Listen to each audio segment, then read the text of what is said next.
বাইরে যেই হারে গ্যাসের দাম বাড়তেছে, যদি এইভাবে কেউ রুটি বানায় আমি কনফার্ম গ্যাসের দাম কমে যাবে।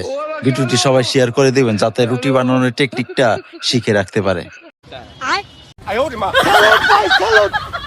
আপনার ভিতরে এত প্রতিভা ভাই, আপনি আগে কেন দেখান নাই? ইনশাআল্লাহ দোয়া করি আল্লাহ আপনাকে আরো উপরের দিকে নিয়ে যাক ভাই।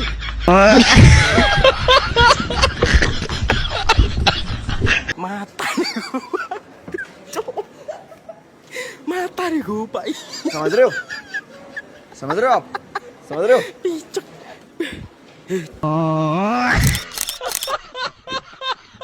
কি এনেছেন? এই যে মাপি 10 টাকা দিল নই।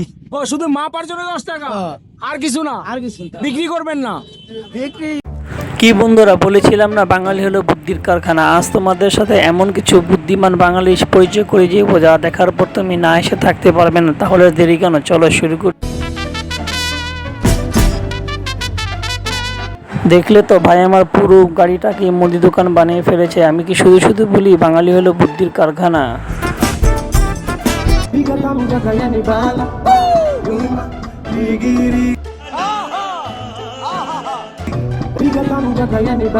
আর এখানে দেখো এই দিদি সেলাই মেশিনের হাতলটা কি পাখা বানিয়ে ফেলেছে। আমি বুঝি না এরা এত বুদ্ধি রাখে কোথায়।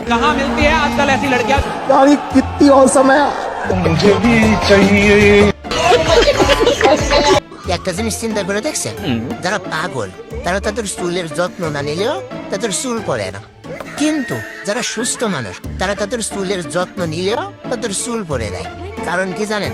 কারণ হলো সুস্থ মানুষের বউ থাকে, যাদের বউ থাকে তাদের চুল পড়ে যাবে, এটাই স্বাভাবিক। আর এটাই হলো সুস্থ মানুষের চুল পড়ে যাওয়ার আসল কারণ, ঠিক আছে?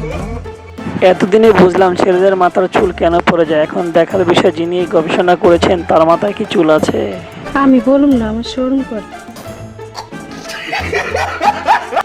আর এদিকে এসব ভিডিও দেখার পর আমার বন্ধু সলিম যখন ডিপ্রেশনে চলে যায় তখন যে যা করে। mata nih gue, Pak. Depression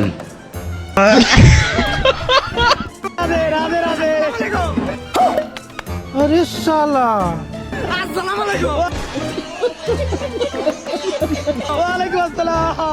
বুঝলাম না এটা কি ছিল। কাউকে রাধে রাধে বলছে, কাউকে দিচ্ছে সালাম। আসলে বুদ্ধিমান লোকরা এরকমই হয়, তারা সময়ের সাথে নিজেকে পাল্টে নিতে পারে।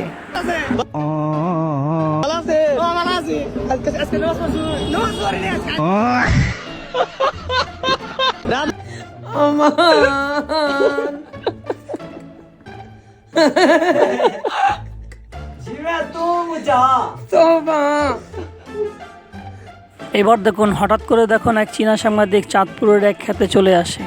তখন কৃষকের অবস্থা। 还有嘛你这样一个没讲完呀啥？就我都没想买你小呗。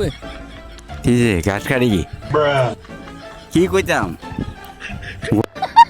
গরুর ঘাস কাটি, ঘাস গরুর খাওয়ার লেগা। 人家讲过你们小我喝酒的，讲我从用完吃，几乎不有和上面呢。 হ্যাঁ, গরুর ঘাস কাটি খাওয়ার লেগা কোরবানি গরু বেচবো। 哎呦哎呦，现在中国有这样吗？ হ্যাঁ 哎就一个这就我， হ্যাঁ, গরুর ঘাস কাটি, ঘাস কাটি। 我不看见这么用，我这样就不，我目前还是不我有什么能这个。 হ্যাঁ, গরুর মুখে মুখে খাইব, মুখে মুখে। 有么这样呢？ হ্যাঁ হ্যাঁ 我感觉嘛，主播也不可能有主播。 হ্যাঁ হ্যাঁ, গরু খাবে, গরু নিয়ে নিতে আসি।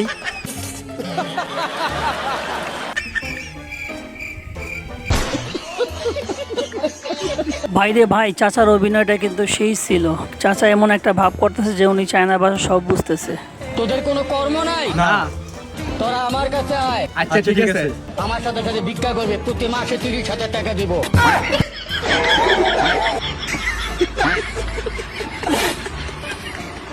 তো বন্ধুরা, আজকের ভিডিওটা কেমন লাগলো? ভিডিওটা ভালো লাগলে চ্যানেলটি সাবস্ক্রাইব করে কি লাইক দিয়ে যাবা।